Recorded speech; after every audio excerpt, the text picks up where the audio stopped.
This land is the traditional territory of the Koto Sebelimbing people. They lived here for centuries. But today, these 50,000 hectares are mostly plantations.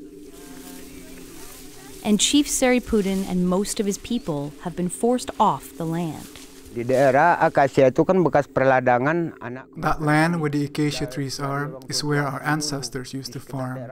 They farmed there for many generations. They now have to travel for hours, hiking through overgrown jungle just to get back to their ancestral land. This is the grave of our first chief. He was the one who set up our traditional territory. This land and the trees on it are now owned by a subsidiary of Asia Pulp and Paper, or APP. This is a commodity. The world uses it to make paper.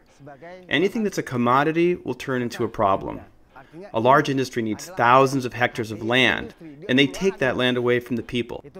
That's what's happening here. Al-Badri Arif and his group, Scale Up, work with the community to help reclaim their land from APP and its subsidiary. There is a claim from the local community about, this is actually their land. If it's an ancestral land, then we have to respect that. It is very clearly written in the law.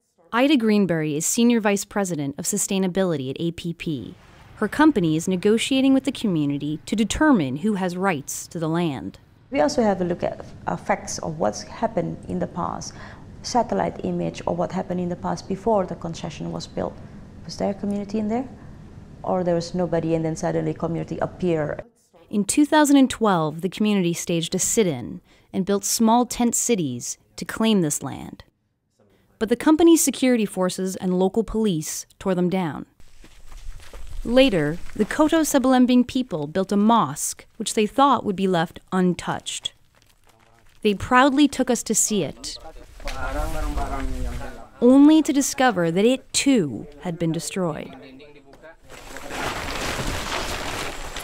The chief and the rest of the community blamed the company for this. We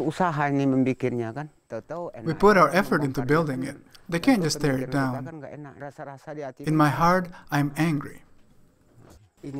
This is one of the many forms of robbery this company has committed. This has happened several times. Some past conflicts have even led to violence. In 2008, an APP subsidiary clashed with another community.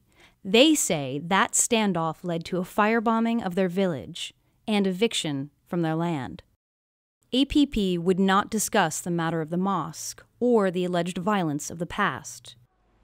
But now that an arbitration process exists in Indonesia, company officials are using it to try to resolve these land conflicts peacefully. While the Koto Sebelimbing community waits for a decision, a few members have chosen to live on the edge of the plantation to underscore that this is their home.